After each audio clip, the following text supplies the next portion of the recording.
Welcome to Marvel Vision, a podcast about Marvel, the MCU, and right now some marvelous marvels. I'm Alex. I've got Marvel Vision. I'm Justin. I'll stop singing now. And we are going to do a bunch of news updates for you, kicking it off with a lot of stuff bubbling around the Marvels trailer, which stars, of course, Captain Marvel, Miss Marvel, and the marvelous Monica Rambeau. Now, before we get into any of the news items that have happened over the past week since the trailer dropped, I just wanted to get your feelings on it, your thoughts. This is the first big footage we saw from the movie. How are you feeling about the Marvels, Justin? The trailer looks fun. It's combining three characters that we know from the comic book world, but are sort of really unseen a lot in the main universe. And the premise of the movie, where the body switching makes it fun just from the jump, as opposed to a lot of, I think, comic book movies lately have been like really getting us into here's what's happening, and it's a lot of catch up. This one's very much like, look, they can't stay in their same spots, and they keep moving, and that in itself gets us in a better place from the jump. Totally agree. I will come clean and say I'm 100% a sucker for body switching comedies. I don't know what it is, but I just have like a very specific taste that you I know. I have a very low bar for them. There's just something about them. Like, obviously they need to be funny. Obviously they need to be jokes, but there's something about the premise just inherently works for me. So I was kind of on board with this, but I think, like you're saying, with the trailer, it's fun. It's funny. The reactions are funny. I like this combination of three characters. You know, you have Captain Marvel, who is sort of the seasoned veteran. You have Monica Rambeau, who loves to poke things. She sees a shiny wall somewhere, she's going to poke it and get some powers. Put your hand in it. Exactly, put your hand in it. A classic scientist behavior. And you got Kamala Khan. You know, there were things that I liked about Miss Marvel, the TV show, things I didn't quite like as much or didn't quite work for me. But the one thing that unequivocally worked for me was Iman Vellani as Miss Marvel, and getting to see her in 100% fangirl mode in this trailer. That's the Miss Marvel we know from the comic books, you know, completely unfettered. I'm very excited to see that. All of her lines were laugh out loud funny. So I think it's an exciting mix. I think it's fun. We don't get lots of sense of the plot other than the body switching setup, but that's okay. I don't want to know that stuff right now. Yeah. And the other thing, like, this movie feels like it's weird. It's a weird idea to be like, these characters doing this thing in this big splashy Marvel movie when we're not doing as many of those anymore. And so that's like, I think a lot of people are nervous that this is a little risky and all that, but this could have the same flavor as the original Guardians, where it was like, why are they doing this movie? And then it was like this great fun ride that we were all on because no one sort of was like, well, I know Iron Man, or like, that's my Thor on screen. It's like, no, this is something new and different. Let's go. Now, the other thing that I'll say about this is this really solidified for me a lot of hope, positivity for the future of the MCU. I feel like we've been in this very down place for a while. You know, whatever you feel about the different movies and TV shows, I do think everybody can agree that reception generally has been mixed for the past year and a half to 2 years to the MCU. Certainly some people have been more positive about some things, some people have been more negative about some things, but the discussion about the future of the MCU and the cracks in the armor here that we've been talking a lot about on the podcast, again, whatever your personal feelings are, I think you could put those aside and say, yeah, for the first time, people are really legitimately questioning the future of the MCU. We've got three things that we've seen coming up, right? We've got Guardians, which feels like this very funny, but very emotional, very epic end to the Guardians trilogy. Then we saw Secret Invasion. This harkens back to Winter Soldier, one of the best MCU movies. It feels twisty and dark and maybe a little more adult and interesting. You know, all the Spy Caper stuff going on. And then you get the Marvels trailer, which is just plain fun. And it feels like, to the first time for me, seeing those three things, mind you, only about 2-minute long trailers-ish for each. Yes. But it feels like a lot of different tones. And that makes me very excited for where things are going. Yeah, I mean, coming off of like the huge end with Endgame, it felt like they were sort of a like, what's happening, a little wandering with the Marvel universe. And now it feels like, especially with a couple misses, to have them rededicating to like, okay, let's find some new stuff. Let's take a couple risks, find some new tones. reminds me of early MCU days, and I'm just hoping that's where we're headed, and not more sort of bloated things that feel like, well, we have to do this because we decided 5 years ago that we were going to do this thing, because that's no fun for anybody. Yeah, and obviously the proof is going to be in the pudding in terms of what like the actual shows and movies are like. I do think we are still at a place where the MCU is one bad or even okay thing away from continuing the what's going on is Marvel in its flop era The panic, conversation. full on Yeah, panic. exactly. And I say even okay because okay sort of rounds down to bad at this point, just in terms of the Yeah. critical reaction. Well, but that's what that it's such a bummer, because like Marvel Yeah. had, they built up such a head of steam and the reputation of like, we will always crush, and like that's not feasible. Like No. that's just no one can do that for as long forever. So like they're gonna have, movies that aren't as big. They're not gonna keep shattering records every time, and we just can't all be in free fall. The people at Disney can a little bit, but like they have to. Someone has to maintain a sense of like, it's okay. This is good quality stuff we're doing. Yeah, getting back to the Marvels trailer for a second, some fun things that I'll point out that I'm sure people picked up on, but in case they did, one, you've got Saber, which seems to be an extension of Sword. The space station that Nick Fury is on at the beginning of the trailer is basically the Peak, which is the observation tower that Sword works off of in the comics. It looks a little bit different, but it's close enough to be essentially the same. You've also got an army of Flurkins later in the trailer. Very fun, just building on the jokes there. And there was, the other thing that I was going to mention is we get a very brief glimpse at the villain of the movie, who is played by Zawe Ashton, and that's Dar-Benn, who is in the comics a ruler of the Kree. So again, we're getting the Kree as the villains. I guess we'll have to see again how it works in, what the overall plot of the thing is, because mostly they're setting up the situation, these three characters, and the comedy of it here. Now, the Kree famously they do not like the Skrulls. Are Mm-hmm. we headed for a Kree Skrull war? Something that even comic book fans are like, what's that about?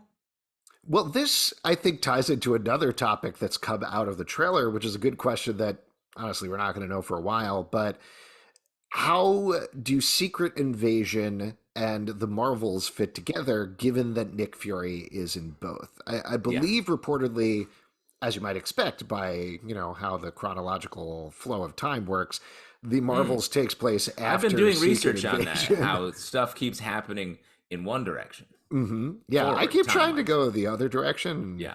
Not so much. It's hard to find the reset button on like today, for instance. Yeah, oof, I'd love to reset today over, to be honest with you. Anyway, the so we have Sam Jackson going through this whole scrolls thing to the point of what you're saying in Secret Invasion, and then as we see him in the Marvels trailer, it's classic Nick Fury. No scraggly beard, he's wearing the eye patch, he's on a space station. So I'll throw out there, is this Nick Fury or is this Skrull Nick Fury? Yeah. And how will are they that tied together that we're going to feed one right into the other? Where's the revelation? It feels like the revelation it would be in Secret Invasion, if there's a Skrull Nick Fury bouncing around the universe, and has been for a while and maybe will be in the future. But I also like, that's a big idea to be like, and now that's true everywhere in the MCU. You know Yeah. what I mean? We'll have to see. We're months off on it. I'm sure there will be clarification there. My hope is that we don't get like the Marvels is feeding off directly from Secret Invasion, and you have Yeah. to watch all 6 episodes of Secret Invasion to understand the Marvels. My hope is really that they do become what Marvel was at the beginning, that it's not doing your homework. It's like, yeah, if you saw that thing, that's great. You're going to understand a little more and get a little bit more of an understanding of the overall tapestry of the universe. And we are ultimately building to this big story. But something like the Marvels, hopefully you should be able to get all the information you need to enjoy the Marvels by watching the Marvels. True. I hope so too. But I will say, if you didn't see Ms. Marvel, I feel like you're this trailer. You're like, wait, what? Yeah, Or who are those people? WandaVision. What's that family? What's that house? What's going Yeah. on? Who are all these people? The character we see the least is Captain Marvel. Yes, that's So very it's true. like that, and she's the one we've all seen in movies and before. So like, that's an interesting way to come through this sequel to. This is technically a sequel to Captain Marvel, right? Technically, yeah. So the character we're sequeling is the one we see the least, and she's sort of like, "What's happening? Where am I?" the whole time. So it is a weird way in. But she very much is forefront, I think, in terms of leading these people. I do think we're getting a reestablishment of her place in the galaxy towards the beginning of the movie. She's going to sort of. We see this training sequence that's very fun, where very quickly you can see it looks like they've figured out how to properly switch their powers as they're all fighting. And clearly, Brie Larson as Captain Marvel is training them. So, again, we'll have to see the movie. Fun setup. However, there is another thing which anybody could have predicted that's run off of this, which is that the Marvels trailer is now the most disliked MCU movie trailer on YouTube. Uh, that's stupid, Yeah, is what I would say. yeah, and I think this doesn't have all of the like fan base heroes in it. It's like we said, it's different. The same way that Guardians was different. So like people not liking it based on the trailer is closed-minded and not available for this potentially someone's. It's going to be someone's future favorite movie in the Marvel. But let's be straight up about it in terms of why people are disliking the Marvels trailer. Like you said, people are allowed to dislike things. They're allowed to, give a thumbs down on YouTube. That doesn't take a lot of energy. But for the Marvels trailer to be the most disliked trailer in 24 hours is a coordinated campaign of misogynists and racists putting this down because they don't like Brie Larson. They don't like having Muslim characters in the MCU. They don't like having black characters front and center. That's 100% what it is. Does disliking this movie make you misogynist or racist? Not necessarily, but it certainly is putting you in the same category as these overwhelming trolls who are misogynist and racist, who are disliking this movie for the simple reason that Brie Larson's face is on it. And that is wrong. Yeah, agreed. So it's a bummer. Movie looks great to me. Don't listen to the trolls. Don't listen to reactions on YouTube or IMDb audience scores or whatever. Ultimately, they don't matter. Let's move on with something else. Mia Goth has been cast in a unknown role in Marvel's Blade. I'm going to assume she's playing herself. I mean, Someone said, "Get me a goth," and they were like, "Me a goth? Yeah, no, get right. me a goth." It was all who's on first situation. Here's the thing. Given Mia Goth, who is great, mind you, if you've never seen Pearl or X or any of Infinity Pool, any of the stuff that she's been in, she's awesome. But she is the sort of person that looks like a Victorian ghost come to life. So if she was not in this movie, I'd be surprised. It's the sort of thing where like she'd just be on set someday and they'd be like, "Is she in this movie? Not sure. Well, anyway, just roll camera. Let's go."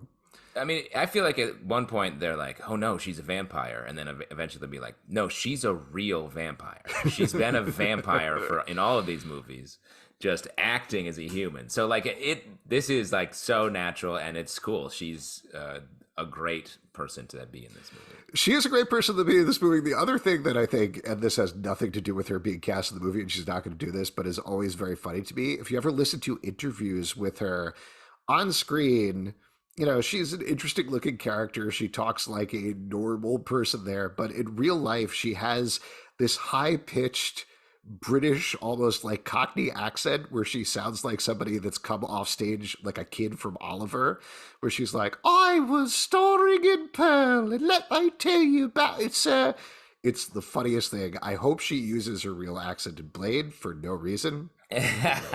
Yeah, a movie that everyone involved, Mahershala Ali in prime position, is taking very seriously. You're going to have like a comedic news girl character. God, I hope so. Maybe, sir, maybe. The rumor is that she's going to be playing Lilith, who I believe is the daughter of Dracula in Marvel continuity, which also makes a lot of sense. Tracks. Yeah, and her father will be accompanying her to awards shows, who is Dracula in real Mia Goth, actually. And a couple of other little details about this. We mentioned Mahershala Ali, who is starring as Blade. Jan Demange is the director. Michael Starbury is the writer. The release date right now is September 6th, 2024, and it is expected to start shooting in Atlanta later this year. I think Mia Goth is shooting Maxine, which is the third movie in the X-Pearl trilogy right now, so presumably after she's done with that, maybe September-ish. I would say. I don't know, something like that. Nice. Look at We'll you start reading the showing. tea leaves, Yeah, there you go. checking the flight logs, following the money. Let's move over to Guardians of the Galaxy Volume 3. This comes from The Wrap. There is some early tracking that has been set for the movie. Right now, they explained that it is at least $125 to $130 million opening. People have been responding in a very panicked fashion because Guardians 2 opened for $146.5 million back in 2017. I would say this is nothing to panic over. What would you say, Justin? 100%. Tracking is fine. I understand why everybody does it, but it's not. It's rarely ever nailing it. Like it's just a bar that I think people can guess an over under on, because that's where, based on the quality of the movie, word of mouth, and what's happening in the moment when the movie comes out. No one predicted what did Super Mario Brothers track at, and it made so much more money. Mm-hmm. And that's got Chris Pratt, the star of Guardians of the Galaxy, as well. So I assume the same audience that went out for the Super Mario Brothers movie will come out for Guardians 3. 100%. The Pratt heads. Pratt heads, the crisp rat fans. Like you're saying, yeah, this tracking, they even say it in the article, and clearly nobody read the article. They just read the discussing film tweet about this or whatever. But they're very specific about this is early tracking. It's not based on box office receipts from Fandango or anything like that. Yeah. It doesn't include the social discussion, or it's the earliest possible prognostication. But also, I would throw out there, even if it only quote unquote makes $125 to $130 million opening weekend, Guardians 2 made 146.5 in 2017. That was 6 years ago. We are in an entirely different place. Even if we're starting to have big openings now, people still factor in a lot of different things when it comes to seeing a movie opening weekend. Certainly, Marvel may have been hurt by the reception to Quantumania, where people feel like, I don't need to see Marvel as much anymore. But I would say they're doing an effective job of selling this as the end of the Guardians trilogy. The question I think that's going to affect it the most is how much people believe that. Do they believe, oh, this is actually the end of Guardians, or there's going to be a Guardians 4? And I think the more they push, like, yeah, Rocket's probably going to die. Yeah, Chris Pratt is leaving the franchise, all the stuff, the more likely people are going to be like, oh, this is an event. I have to see it opening weekend. So, see. Yeah, and if the movie's great, like if this movie is great, like everyone's like, well, Quantumania, Marvel, Panic, blah, blah, blah. But like Quantumania was not a great movie. No. I think we can all agree, even if you liked it, it was not a great movie. So if this movie is great, and it feels more likely that this movie, same creative team, really like characters everybody seems to love that have only been gaining in prominence in the MCU over the course of their run here, I think this has the potential to just break all that tracking, because if it's good, it's good. People will go see it. Totally. Let's close it out with a couple of little casting things. Now, this is one that I believe we knew, but he was spotted on set, so it's 100% confirmed. Ben Kingsley is back as Trevor Slattery for Wonder Man. Like me, a goth, that feels like a no-brainer to me to bring that character in. You got a superhero who's an actor? Bring in the only other actor who has had any resonance in the Marvel Universe, the man who played the Mandarin. Cannot wait. So I'm such a fun bit. So excited for that. I'm actually excited for him to be in this TV show, too, because if he's in multiple episodes, potentially, we could actually really see Ben Kingsley grow the character. Like you said, it's a great bit. The bit that they had in Iron Man 3, one of my favorites that they've done in the MCU, the bit that they also did, he got to do a little bit more over in Shang-Chi and the Legend of the Ten Rings, but potentially getting to see him, Ben Kingsley, a great actor, really grow the role and explore it. Sir Ben Kingsley, I believe. Sir, excuse me. Knighted for acting. When you're knighted for acting, you gotta be a good actor. They don't knight. That's at least knighting is mostly sword stuff. How do you get knighted for acting, by the way? Like, do you have to sort of just kind of, you have to go out on a quest first? You have to really slay on stage, and then you get knighted for acting. You have to kill a dragon purely with your performance of a monologue. You have to actually murder people with how good you are at doing a Shakespearean text. Wow. Well, we'll see what happens. I'm very excited about the show. I think it's going to be great so far. And last little bit, Morena Baccarin and Stefan Kapicic are returning for Deadpool 3 as Deadpool's girlfriend that I should have written down the name, but I forgot the name, and slash wife, sorry, girlfriend slash wife. And Colossus, Stefan Kapicic plays Colossus. Also, Karen Sony and Leslie Uggams will return as Dopinder and Blind Al. So basically all the characters from Deadpool 1 and 2 that you liked are going to be back for Deadpool 3. It's fun. I mean, it's the X-Men universe. They're dipping us. They're slowly turning the temperature up. In this metaphor, we're a frog who loves the X-Men movies. Oh, yeah. Slowly turning up the temperature until we're going to boil in our favorite thing. Yeah. You know what happens to a frog when you boil it? Same thing that happens to anything else. Paraphrasing a little bit there. Yeah, no, it's still, that's true. Then. The last thing that I'll mention, I don't think we've talked about this on the podcast, but I thought this was interesting in the deadline announcement of this casting. They also they said that Sean Levy is on board to direct, which we knew. Paul Wernick and Rhett Reese, who wrote the first two, are writing this as well. But also Zeb Wells is going to be working on the script. We know him. We interviewed him, right, for Robot Chicken, and we've talked to him with comic book stuff before. I think this is a great choice. He obviously knows the characters in the Marvel Universe very well. He's a very funny guy. I assume he's probably doing a lot of punch-up with bits and things like that. So overall, I'm excited for this. I didn't love Deadpool 2 as much as I like Deadpool, but I think they have a real opportunity here to do a fun, wild movie. Totally agree. Yeah. And that is it for our Marvel update. If you got any tips for us or stories you want us to cover, feel free to email us, comicbookclublive@gmail.com.